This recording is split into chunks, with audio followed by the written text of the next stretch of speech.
tercatat dalam sejarah sebagai sebuah kemenangan yang permanen. Nah, ya, saya mesti irit bicara karena begini, karena ternyata kan ada undangan ya, artinya ada jadwal untuk sidang 6 Agustus. Soalnya kemudian tadi kan sudah diprediksi, ya itu kan persoalan besar itu. Saya nanti duduk di mana begitu kan ya. Kalau saya mau memilih ya saya duduk di kursi penonton aja kan. Karena saya bukan terdakwa, saya bukan tersangka kok.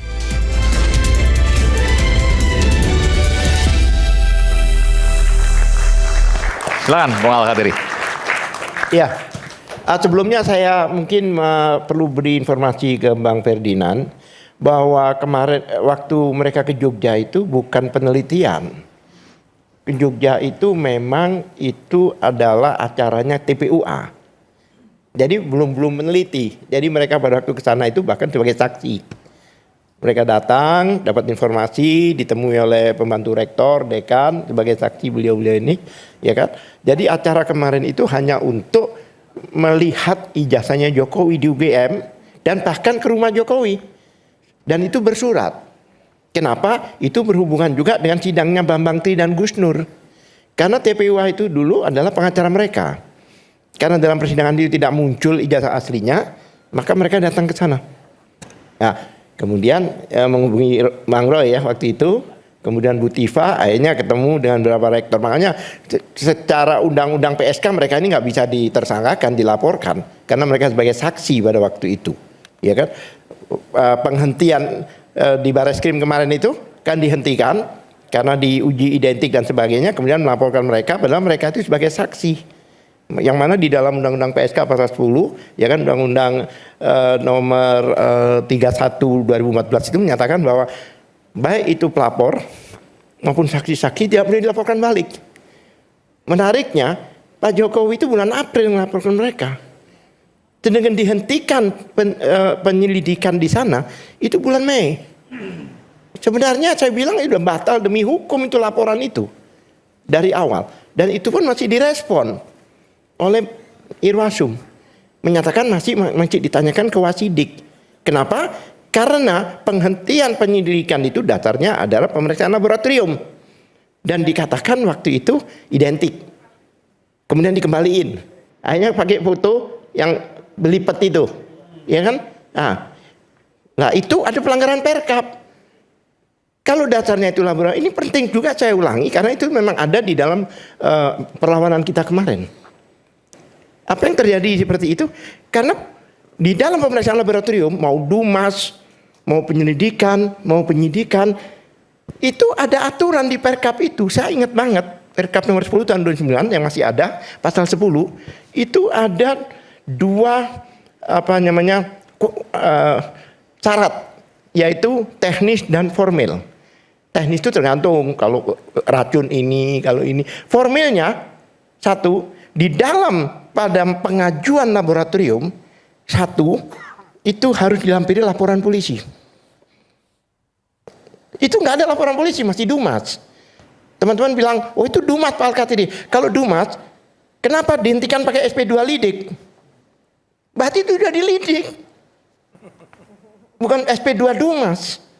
Ya kan? Satu, itu persyaratan formil. Pasal 10.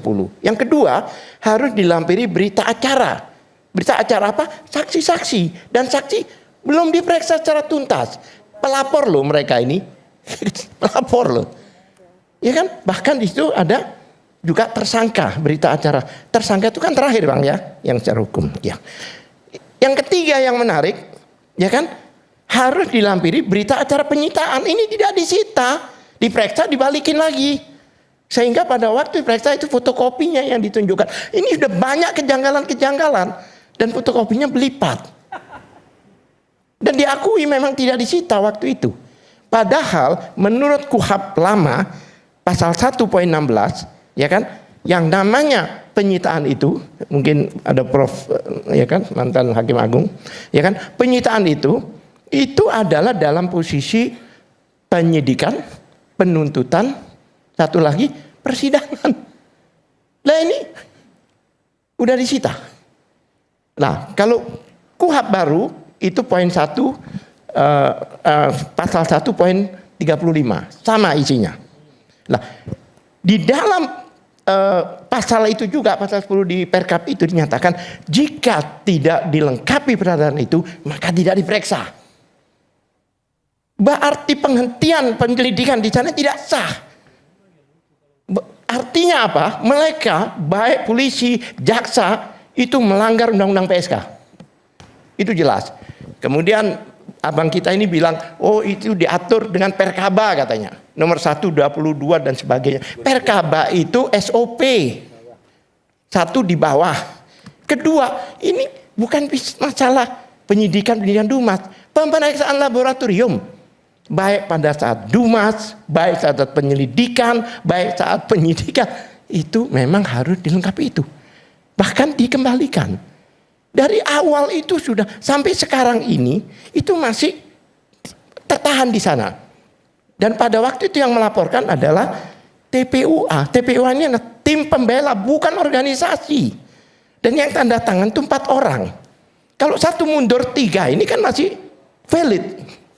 Harusnya ini yang dimasalahkan 3 orang ini. Ada nama-nama apa? Rustam dan sebagainya itu. Ada 3 ini. Ini masih valid. Nah, dan pada saat itu Prof, saya beritahu karena saya memproses, saya kebetulan pada saat itu juga lawyernya Egy Sujana dan TPUA, bukan lawyer TPUA ya, Egy Sujana pribadi. Saya kirim surat karena putusan daripada gelar perkara kemarin dihentikan karena sudah sesuai ketentuan yang berlaku. Ketentuan yang mana saya tanyakan? Ada surat-surat saya ada. Kemana saya tanya? Ke Propam. Ketentuan yang mana? Bahkan ini pelanggaran Perkap. Gitu loh. Saya bertanya. Dijawab bahwa pengaduan saudara, saya adukan siapa itu? Kak Rawasidik yang menandatangani gelar perkara itu. Pengaduan saudara, kami rujuk katanya. Kami rujuk ke loh, ya ini supaya tahu bahwa ini adalah batal demi hukum dari awal sebenarnya. Saya kan bukannya cacat dalam lahir, mati dalam kandungan, bukan cacat lagi. Kalau saya katakan, itu fakta.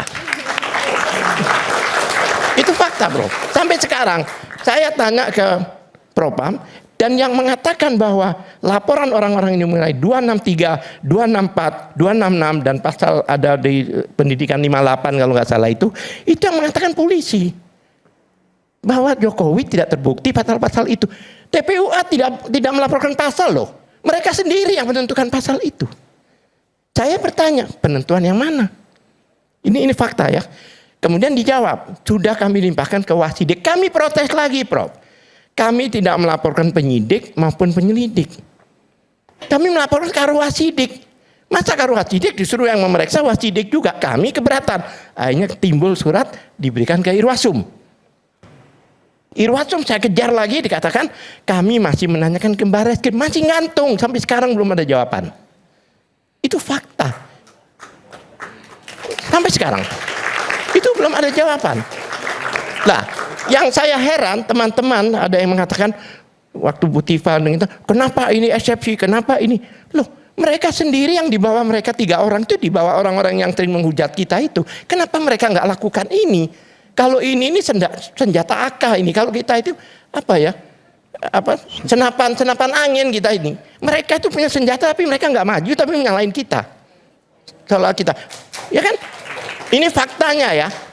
Bahwa anggap kita ini memberi ini, ada begini, ada pengkhianat dan sebagainya. Faktanya jaksa dakwa lagi. Kalau memang itu kami ikut skenario pembebasan Bu Tifa, jaksa tidak akan ngajukan lagi. Ini fakta. Ini perlu klarifikasi karena di mana-mana itu digaungkan kita ini kelompok pengkhianat.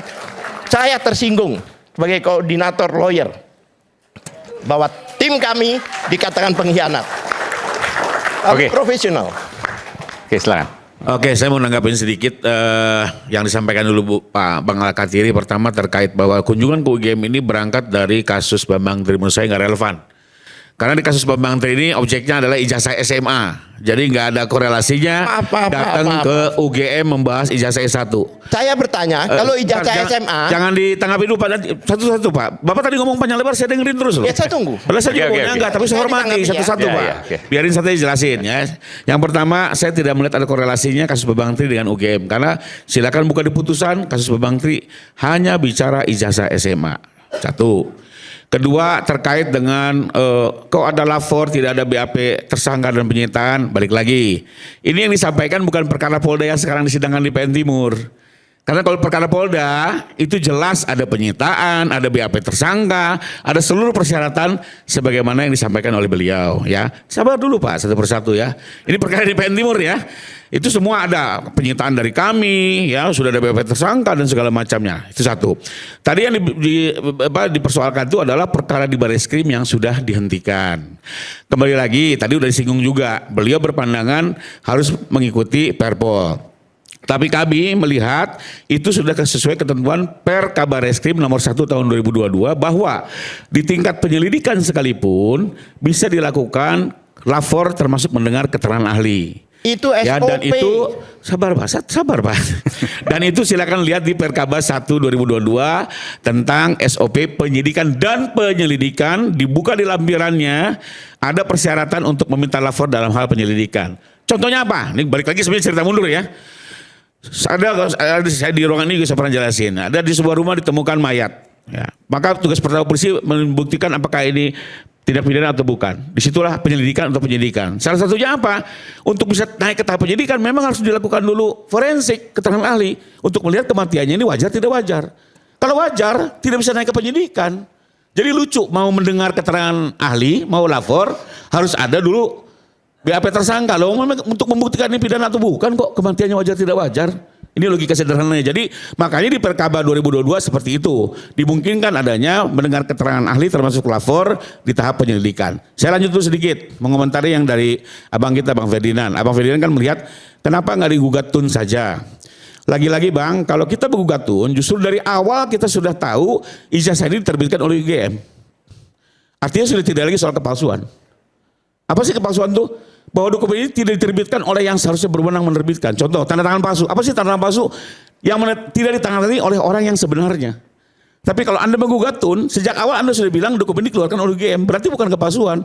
Anda hanya mempersoalkan cacat penerbitan. Jadi kalau udah syaratnya tidak dipenuhi, beda ya. Dokumen yang cacat didaftarkan ke bukan dokumen palsu. Petun berarti sudah mengakui ijazah itu asli. Betul, logika itu logika hukumnya. Ntar dulu Bang, satu-satu ya. Okay. Karena apa? Okay. Karena di Tun itu adalah tujuannya kita hanya satu, membatalkan. Apa ya? Karena apa?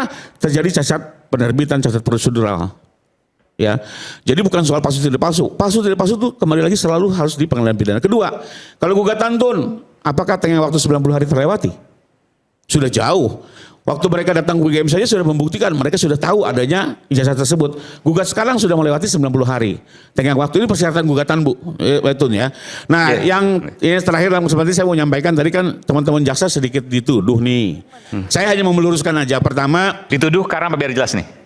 Ya seolah-olah tadi apa dibikin sengaja kabur dakwaannya. Harus diganti. Jadi mungkin gini, pertama ya, saya ini Pak Jokowi yang sebenarnya paling banyak kepentingan soal eksepsi diterima. Makanya saya mau mewakili Pak Jokowi berpandangan begini. Pertama, kita menyadari betul baru pertama kali dalam penegakan hukum ini terjadi perubahan hukum acara dan hukum material secara bersamaan. Ya, ini KUHP dan KUHP berubah secara serentak di waktu yang bersamaan. Ya, sebelumnya belum pernah ada. Secara bersamaan ya. Contoh, Tun saja mulai dulu hukum materialnya, undang-undang Tun, baru hukum acaranya di undang-undang AP. Ini sekaligus berubah. Transisi lah karena dan berlakuan semuanya hukum acara dan hukum KUHP dan KUHP baru. Memang seluruh penegak hukum perlu belajar banyak, perlu cermat, perlu segera adaptasi. Dan ini terjadi kesalahan di mana-mana. Mohon maaf ya. Banyak teman advokat juga nggak memahami, banyak juga dalam upaya hukum kekeliruan karena belum memahami apa yang terjadi di KUHP dan KUHP baru. Ada juga teman-teman penyidik kemarin juga memperoleh kesalahan karena ya kembali lagi ini masa transisi ya. Saya juga temukan ada hakim-hakim di daerah bahkan juga melakukan pelanggaran KUHP karena kembali lagi ini sesuatu yang baru, semua sedang belajar. Ya bahkan juga MA, Kejaksaan Agung, organisasi advokat sekarang sedang terus sosialisasi kepada seluruh anggotanya untuk memahami secara bersama. Jadi menurut saya wajarlah kalau di masa transisi ini terjadi semacam error-error. ya. Betul mungkin termasuk elementer, tapi menurut saya ini sesuatu yang wajar dan saya kok melihatnya tetap dalam pemikiran positif. Kenapa? Karena setelah itu pun langsung diperbaiki. Terbukti hari kemarin jaksa sudah memperbaiki dakwaan dan sudah mendaftarkan di PN Timur dengan nomor 352 kalau nggak salah ya. Dan sudah dijadwalkan sidang berikutnya tanggal 6. Artinya langsung dilakukan perbaikan hitungan hari dan sudah mulai disidangkan. Artinya tidak ada misi yang tidak lah untuk membangun ini itu membuat anti klimak ya. Jadi sekali lagi kalau saya sih melihat ini sesuatu yang wajar ya. Dan ini terjadi di sebuah institusi penegak hukum. Nah, tanggapan Bukan hanya di advokat ya, di jaksa, di polisi. Jadi bukan kesengajaan. Bukan kesengajaan, apalagi sudah ada pendaftaran. Jadi menurut saya kita nggak usah membesar-besarkan, kita tetap percaya kepada jaksa mewakili negara, biarlah dia bekerja secara profesional dan nanti kita lihat dalam perjalanan perkara ini seperti apa. Jadi kita percayakan betul lah dengan kondisi perkara ini. Saya sedikit sebelum ke ini bahwa soal keaslian atau kepalsuan ijazah ini akan dibuka seterang-terangnya melalui proses peradilan yang fair dan berimbang. Oke, baik. Nanti saya berikan kesempatan. Sedikit ya ke Prof. Silakan. Terima kasih Mas Aiman. Saya sangat tertarik apa yang disampaikan oleh Pak Ferdinand Hutahayan. Menarik sekali, searah dengan pemikiran saya. Yang petun tadi. Ya, bukan sekali-kali perkara pidana itu mengadili kepalsuan dokumen, tidak. Harus dilengkapi dengan apa yang sering di MA itu disebut sebagai onvoldoende gematigd. Tidak lengkapnya seperti penegakan hukum, nggak lengkap. Harusnya PT UN yang akan melahirkan administratif yang betul. Jika tidak menjadi onvoldoende, tidak akan terbukti. Tidak, kekurangan alat. Nah, kenapa? Karena syarat termasuk asas-asas umum pemerintahan yang baik, duga dengan kewenangan kekuasaan diatur di situ. Tapi kalau Undang-Undang nomor mengajukan 30, ke PT UN artinya mengakui bahwa ijazah itu asli, betul? Iya, akan ketahuan nanti prosesnya secara administratif. Enggak, bahwa ijazah itu ketika dilaporkan ke PT UN di proses PT UN, maka dianggap bahwa sudah mengakui bahwa ijazah itu asli, betul? Asli atau palsu? Oh, belum. Asli atau palsu di PT UN. Oke. Kenapa? Karena ada kewenangan yang digunakan secara salah, kewenangan yang tercampur aduk itu di Undang-Undang 30 tahun 2014. Jelas di situ. Jadi akan terjadi onvoldoende kalau hanya menggunakan hukum pidana, tidak lengkap. Tidak ditemukan itu administrasi seperti apa yang terjadi. Kemudian penelitian baru, ini penting dari hukum administrasi. Ini satu hak yang disebut legitimasi oleh publik. Menandingi apa yang menjadi satu legalitas yang dimiliki oleh UGM misalnya.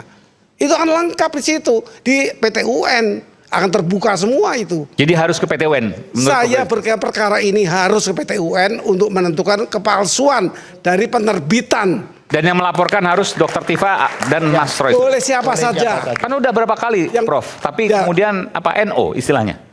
NO berdata. Betul, yang dituntut itu kan kemarin Bang Badan Tua ngajukan gugatan. Saya ikutin media ya berita ya. Lalu kena dismissal. Nah, yang saya mau tambahkannya begini. Dismissal itu perdamaian. Harus ingat itu kesepakatan sebelum sidang. Dismissal itu kalau di perdata mungkin satu mediasi. Di pidana juga ada mediasi penal. Tapi nggak ada yang pernah lanjut, Prof. Nah, kenapa itu persoalannya? Kenapa nggak lanjut? Mesti hakim yang akan mutus nanti. Hakim diputus oleh mediasi atau dismissal. Itu kira-kira. Saya tambahkan ya. Tadi saya tanggapi. Betul, tidak ada yang pernah lanjut kan kasusnya? Ya, enggak, artinya kan belum tahu. Bukan diputus, betul. Jadi begini, tadi kan mau nanggapi saya tapi kemana-mana. Jadi saya bingung. Nanggapi saya katanya, tapi kok kemana-mana. Saya tanggapi kembali tadi, ya kan? Yang mana di dalam Perkap itu sendiri itu tidak mengatakan penyidikan, pemeriksaan laboratorium. Mau Dumas, Perkap, enggak. Ini kalau penyelidikan gini enggak ada yang ngomong seperti itu. Apalagi dibilang Perkap. Maaf, kalau ini harus ada pembandingnya. Jadi kalau mau di ke lab harus ada pembanding yang tepat. Iya, itu yang keempat, Prof. Dan pembandingnya harus otentik juga. Kalau palsu sama palsu juga identik, Prof. Hasil kemarin lab itu bukan asli, tapi identik. Palsu sama palsu identik nggak? Ya. Identik. Saya mau bertanya sama Rifai. Saya membaca surat pengajuan TPUA. Saya baca. Saya ikut gelar kok. Saya ini satu-satunya ikut gelar, lawyer ikut gelar yang di Bareskrim. Itu memang menanyakan ijazah S1 Dan SMA, tapi S1 betul. Saya mau bertanya sama Rifai, kalau yang dimasalahkan ijazah SMA, kenapa yang di laboratorium S1? Jawab. Kalau dimasalahkan TPUA ijazah SMA, tapi yang di lab ijazah S1, kenapa kok nggak ijazah SMA-nya? Jawab ya. Itu pertanyaan saya. Boleh jawab nih Bang? Silakan, Ya, silakan. jawab Tadi dong. kan kita bahas kasus Bambang Tri, bukan TPUA. Tadi kan Abang bawa-bawa kasus Lawyernya Bambang kan Tri. TPUA. Di Bambang, tunggu, di Bambang Tri ini kasus ijazah SMA S1 itu dulu. Sebentar. SMA. Di dalam surat SMA. Jawab, SMA, betul. Clear SMA gitu. Dijawab oleh beliau Bambang juga gitu. Tri. Jadi nggak Bambang masuk Tri Anda maksudnya. bawa-bawa kasus Bentar, Bambang saya Tri ke tahu. UGM. Bambang Tri itu SMA, ijazah SMA. Sebentar. Di dalam TPU Bambang Tri sama Gus Dur dan sebagainya itu ijazah S1 dan itu adalah dakwaannya ya. Dakwaannya itu kebohongan yang menimbulkan keonaran. Iya, tapi ijazahnya SMA objeknya. Ijazah yang dibawa itu ijazah S1 dilegalisir. Saya lihat Bambang sendiri. Tri. Iya. Tanya Gus Dur, ditelepon sekarang kalau nggak percaya. Itu ijazah S1 yang dilegalisir. Yang mana dalam hukum pidana, apalagi perdata mau apalagi pidana, ya kan? Jika ada legalisir, legas aslinya harus dihadirkan. Betul nggak, Prof? Ini enggak. Jadi kalau Ferdinand katakan gitu, saya akan tunjukkan bukti Ferdinand bahwa ijazah yang digunakan adalah ijazah S1 yang dilegalisir termasuk ijazah SMA. Baik Gus Nur maupun Bambang Tri itu S1. TPUA itu ke sana itu kan membawa ke TPUA mengajukan ke Barreskrim itu kan membawa perkaranya mereka. Ini gini aja deh, kalau gini kan susah nih kayak debat kusir ya. Lu nggak kusir, ini Kusirnya fakta. ketinggal, kudanya pergi. Anda yang kusir. Publik saja sudah buka googling putusan Bambang Tri, sekarang di googling nih, Pen ya, langsung di Mahkamah Agung. Loh, iya, dakwaannya dong. Buka di dalam, objeknya Dakwaannya. jelas ijazah SMA. Sebentar, Itu dakwaannya aja deh. Karena kalau mau gini susah Sebentar. nih pembuktiannya. Googling aja publik, lihat langsung di Mahkamah Agung kasus Bambang Yang Tri. dibuka. Dasar, Seperti saya apa boleh. gitu loh. Dakwanya itu kebohongan yang menimbulkan. Makanya kemarin kenapa kami amputasi dakwaan mereka? Karena kami mau diarahkan ke perkara Bambang Tri. Bukan masalah ijazah, link-link yang digunakan ini adalah link-link keujaran kebencian, ini. Cepat-cepat kita amputasi. Kalau enggak bahaya ini. Karena pembuktiannya bukan ijazah. Dan alhamdulillah hakim sependapat dengan kami. Oke. Akhirnya dikatakan batal demi hukum. Artinya apa? Sudah tidak ada lagi. Oke. Silakan Dokter Tifa. Silakan. Ya baik, karena saya sudah menang jadi waktu saya tidak perlu bicara banyak ya. Jadi apalagi tadi sudah dikuatkan oleh Profesor Gayus Lumbun ya. Saya kan masih bertanya-tanya gitu. Jadi kan posisi saya pada media yang kemarin ya, ini terdakwa berarti udah gugur. Tersangkanya bagaimana? Oleh salah seorang Gugur, Prof. Ya, guru besar sudah gugur. Gugur Pulang. juga. Ya, sudah Oke. gugur. Nah, jadi agak problem juga bagi saya. Besok tanggal 6 Agustus waktu saya dihadirkan tuh saya posisi kursinya di mana? Karena kan saya bukan terdakwa kan. Masa saya masih duduk di tengah-tengah kan saya bukan terdakwa. Apalagi tersangka. Nah, ini kan problem itu besok ya. Kemudian yang kedua adalah sidang 6 Agustus itu bukan berarti kemudian kemenangan saya menjadi dianulir loh ya. Ini masyarakat supaya tahu. Saya menang tetap menang. Ya. Adalah bahwa kemudian hakim itu memberikan kesempatan kepada JPU untuk melakukan perbaikan dan mereka sudah lakukan itu karena terbukti ada jadwal tanggal 6 Agustus bukan berarti bahwa kemudian saya jadi berpotensi untuk kalah. Bukan, menang tetap menang. Ini permanen. Batal demi hukumnya itu permanen sifatnya gitu. Ya. Dokumen dikembalikan. Kasus dianggap tidak ada. Oh, Batal semua demi dokumen hukum. dikembalikan? Oh iya. Dokumen dikembalikan. Kasus dianggap tidak ada. Batal demi hukum. Artinya kemenangan saya itu permanen. Tercatat dalam sejarah sebagai sebuah kemenangan yang permanen. Nah. Ya, saya mesti irit bicara karena begini. Karena ternyata kan ada undangan ya, artinya ada jadwal untuk sidang 6 Agustus. Soalnya kemudian tadi kan sudah dipredik. Ya, itu kan persoalan besar itu. Saya nanti duduk di mana begitu kan ya. Kalau saya mau memilih ya saya duduk di kursi penonton aja kan. Karena saya bukan terdakwa, saya bukan tersangka, kok saya mau duduk di Dokter mana Tifa, gitu bentar, kan. saya mau tanya Prof Gayus. Duduknya di mana nanti tanggal 6 Agustus, Prof? Saya lebih berpendapat bahwa registrasi nomor itu harus nomor baru. Oke. Jadi ini hal baru karena yang lama dikembalikan. Tidak dilanjutkan lagi proses hukumnya. Maksudnya? Mulai dari Jadi harus dari pemeriksaan polisi lagi? saya berpendapat bahwa ini dimulai dari registrasi baru, dimulai dari penyidik polisi. Sebentar. Jadi nanti tanggal 6 Agustus itu bisa, dalam tanda kutip ya, bisa chaos secara hukum intelektual. Kita perhatikan nanti apa putusan hakim persidangan itu. Kita lihat nanti. Karena saya berkeyakinan harus dengan registrasi baru yang lama sudah dihentikan. Baru itu berarti harus pemeriksaan dari awal lagi, Ya. penyelidikan lagi. Pendapat saya seperti itu. Oke, Ya begini luar Prof, biasa ini. berarti posisi saya di Polda lagi dong jadi saksi. Jadi mulai dari nol lagi kan begitu ya kan? Harus dibaca dulu secara clear putusan yang dibacakan oleh hakim. Kalau tidak salah hakim kan mengabulkan sebagian, tidak Keseluruhan. Hakim mengatakan bahwa dakwaan ini, bukan pasal ini loh ya, batal demi hukum. Dakwaan ini batal demi Ya, hukum. saya nggak tahu kalau yang saya dapat informasi bahwa sebagian tidak dikabulkan ada sebagian, seluruhnya, tetapi contohnya tidak menggugurkan penuntutan. Ya, soal kewenangan pengadilan mengadili kan juga akan ditolak. Oke, Karena itu masuk bentar. eksepsi semua. Dakwaan batal demi Artinya hukum. begini, Hakim- kalau seperti yang saya tangkap, statusnya kan kembali ke tersangka, makanya JPU diberikan kesempatan untuk mengajukan dakwaan baru supaya menjadi terdakwa lagi. Tidak ada. Itu. Saran itu Saya tidak, karena ini kan sudah berbeda. Tadinya yang dapat saya informasi Ya, seperti ya. itu. Berarti Paham. kalau informasi yang saya dapat itu salah ya memang Ya. berarti sekarang ya. Jadi ada dua. semakin Balik ke ngambang. penyelidikan. Di dalam- Ya, Di bukan dalam- semua Enggak, saya sudah, tanya, kalau memang begitu. sudah dapat surat panggilan belum untuk tanggal 6 Agustus? Belum. Artinya kalau dapat surat panggilan, menurut Tapi bingung saya tanya, juga. nggak, ini penting, saya tanya Prof, bisa menolak dong? Tidak bisa karena itu perintah penegak hukum. Oke. Tapi disampaikan dengan jelas bahwa ini sudah ditutup nomor ini. Pada saat tanggal 6 nanti. Ya. Oke. Ya disampaikan jadi kepada nebis statusnya. panggilan untuk undangan itu kan kewajiban, bukan hak. Itu kewajiban. Jadi harus sudah hadir. Tetapi menyampaikan di sana bahwa ini telah ditutup perkara. Tapi ini. putusan selah itu kan bukan putusan akhir, Prof. Betul. Itu menang di prosedural. Betul. Menangnya di prosedural. Tetapi kedudukan terdakwa itu hilang. Hilang. Ya hilang Ya, betul. Tidak lagi Kedudukan terdakwa itu hilang, kedudukan tersangkanya juga hilang. bukan tersangka lagi terdakwa dong. Sudah hilang tersangkanya. Oh, tersangka hilang bersamaan dengan terdakwa. munculnya status terdakwa. Iya. Tidak.